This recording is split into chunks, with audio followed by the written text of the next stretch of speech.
मित्रों प्रणाम आप सभी को।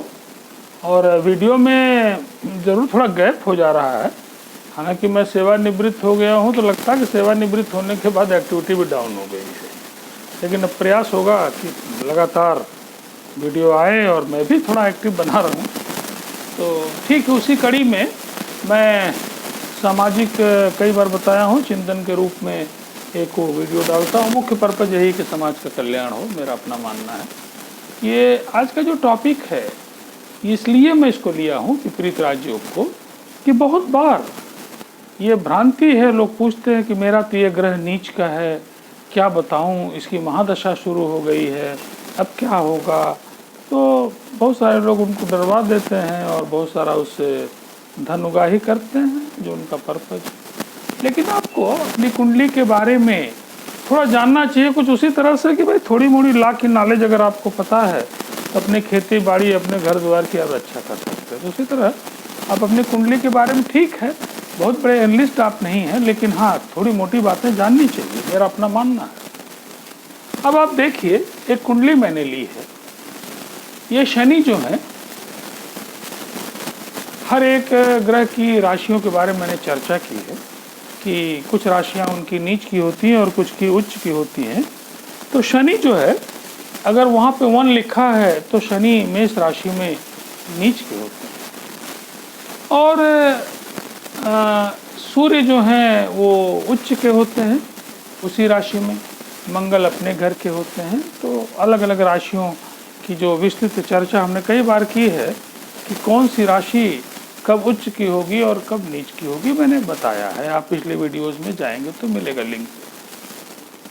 अब आप इस कुंडली के बारे में देखिए कि विपरीत राजयोग किसको कहते हैं। नाम पड़ा विपरीत राजयोग, मतलब कि राजयोग तो है लेकिन स्थितियां विपरीत हैं, राजयोग के विपरीत हैं। राजयोग में आप कहते हैं कि ग्रह अपने घर का हो, उच्च का हो, डिग्री शानदार हो, अच्छी जगह पे हो, तब वो राजयोग कहलाता है। यहाँ पे सब विपरीत, कि छठा घर, 8वां घर, 12वां घर, साहब बड़ा रद्दी घर है, तीसरा घर भी रद्दी मान लेते हैं। और ऊपर से नीच का ग्रह, ये तो पापी ग्रह हो जाता है, कष्ट देता है, ऐसा एक जनरल रूल है। लेकिन विपरीत परिस्थिति तो है कि 12वां घर है, नीच का है, शनि अपने मित्र के घर में नहीं है, मंगल और क्या बोलते हैं सूर्य दोनों ही उनके अपोजिट हैं। तो स्थितियां विपरीत हैं, लेकिन इसका नाम है, बहुत बड़े बड़े ऋषियों बताया कि विपरीत राजयोग हो है। राजयोग अगर मेल की स्पीड से चल रहा है, ट्रेन की जो मेल ट्रेनें होती हैं, तो ये बुलेट ट्रेन है। विपरीत राजयोग की स्पीड बहुत है। अगर कुंडली में विपरीत राजयोग कहीं से है तो रंग को राजा बनाने में सक्षम है। बड़ी सी बड़ी खराब स्थिति को अपने दम पे, अपने पौरुष से एकदम से बदल देने का दम रखता है। कौन? विपरीत राजयोग। कई एक कंडीशन है विपरीत राजयोग की, मैं एक कंडीशन की चर्चा कर रहा हूं फिलहाल अभी, कि अगर कोई ग्रह आपका नीच का है और कहां बैठा है, छठे में, 8वें में या 12वें में, खास करके इन 3 घरों में अगर नीच का ग्रह है और उसके साथ उसके मित्र लोग नहीं, उसके शत्रु लोग बैठे हुए हैं, तब निश्चित रूप से यह विपरीत राजयोग है। ये सज्जन जो हैं निश्चित रूप से विपरीत राजयोगी हैं। ये जब से पैदा हुए हैं इनको राजयोग इनके कर्म में है। ये जब पैदा हुए तब से इनके बाप की आमदनी आसमान छू रही है, नाम आसमान छू रहा है, खुद भी आसमान छू रहे हैं। लेकिन उसमें कुछ चीज़ों को और जोड़ना होगा। लग्न अगर मजबूत है तब तो फिर सोने में सुहागा। इनके लग्न देखिए, 16 डिग्री की लग्न है और लग्न के मालिक उच्च के शुक्र 17 डिग्री के बैठे। वाह, क्या जन्म इन्होंने लिया है, धूम मचाने के लिए लिया। लगता है कि विपरीत राजयोग है, जयशंकर जी को यही लगता है रिप्लेस करेंगे, मुझे जो लगता है। ये एक कंडीशन है। और यही कंडीशन अभी हमारे एक मित्र हैं बड़ा बेचैन हुए कि सर मेरी तो सूर्य की महादशा आ रही है, क्या करूं, लोग कह रहे हैं पंडित जी लोग कि आपकी एकदम तबाही आ जाएगी, क्या होगा, बड़ा शंका पीड़ित थे। तो मैंने कहा भाई अपनी कुंडली जरा दिखाइए कि क्या स्थिति है, क्यों इतना आप घबराए हुए हैं। जैसे किसी आप डॉक्टर के यहाँ जाए वो यही पूछते क्यों घबराए हुए हैं, बैठिए कुछ नहीं होगा, तो आपकी हार्ट बीट डाउन हो जाती है। वही हाल है कि ज्योतिष का पहला काम तो भाई यही है कि आपको मानसिक आराम दे, और पता लगा आराम के बदले इतना थ्रीट करा दिया है आपको, एकदम पागल हो गए, डर के नाते कांप रहे हैं। फिर रुद्राभिषेक कराने के लिए बोल देगा 11,000 ले आइए, बढ़िया रुद्राभिषेक कराऊंगा। बढ़िया मतलब क्या कि शिव जी के 5 किलो मधु चढ़ा दोगे तो बढ़िया हो जाएगा। वो तो श्रद्धा के भूखे हैं, सांकेतिक वहाँ पे पूजा करना, ये थोड़ो कि तुम्हारे 5 मन चढ़ाने से शिव जी खुश हो जाएंगे। वही हाल है कि इनकी कुंडली में सूर्य यहाँ पे है, सूर्य। अब किसी अज्ञानी ने बता दिया कि सूर्य तो तुला राशि में नीच का है और उसी की महादशा साहब आपकी आ रही है, अब तो आपको बड़ी परेशानी झेलनी होगी, एकदम तबाह हो जाएंगे, मान प्रतिष्ठा सब चौपट हो जाएगी, कर्जा में लीन हो जाएंगे। लेकिन उसको ये नहीं पता है ये सूर्य जो हैं ये नीच राशि के तो हैं, लेकिन कहाँ हैं? 6th हाउस में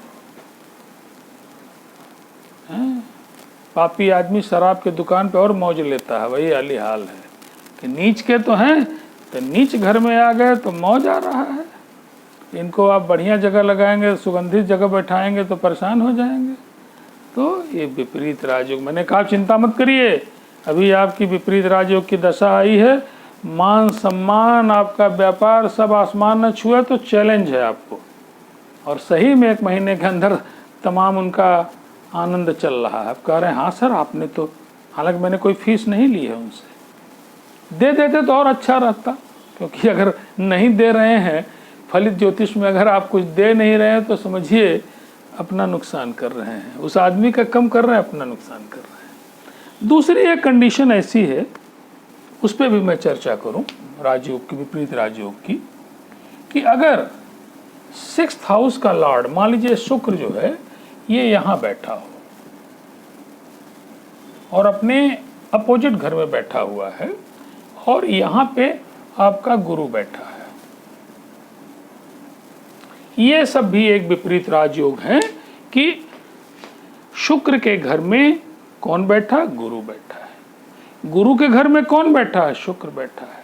तो जब कभी 6ठे घर का मालिक 8वें में बैठ जाए, 8वें घर का मालिक 6ठे में बैठ जाए, ऐसे तो 8वें घर का मालिक जहाँ बैठेगा वहाँ पे नुकसान करेगा, लेकिन नहीं, इसी को कहते हैं विपरीत राजयोग कि 8वें घर का मालिक 6th हाउस में बैठ गया, या 6th हाउस का मालिक 12th हाउस में बैठ गया।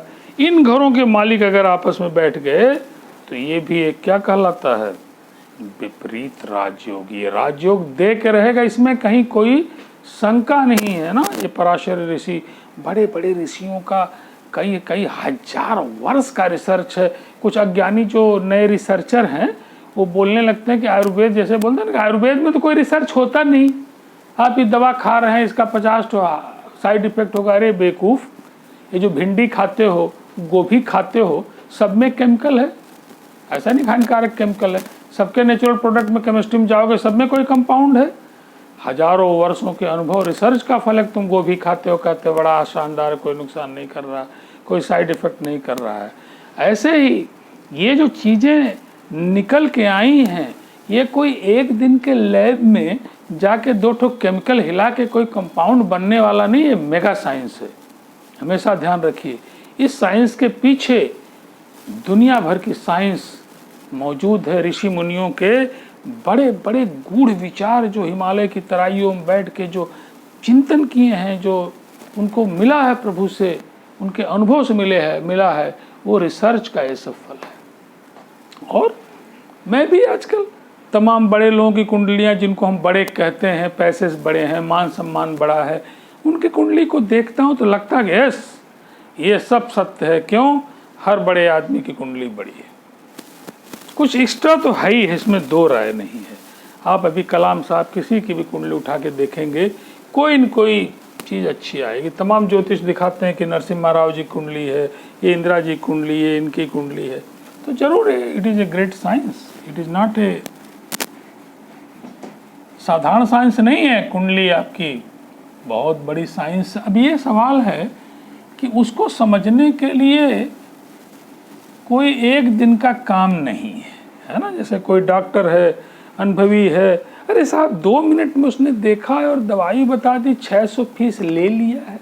अरे भाई उस 600 फीस के पहले 40 साल वो पढ़ा है, दिन रात मेहनत किया है। तुमको लगता है कि 2 मिनट में 600 रुपया फीस ले रहा है, 6000 भी ले ले तो कम है तुम्हारी जान के आगे।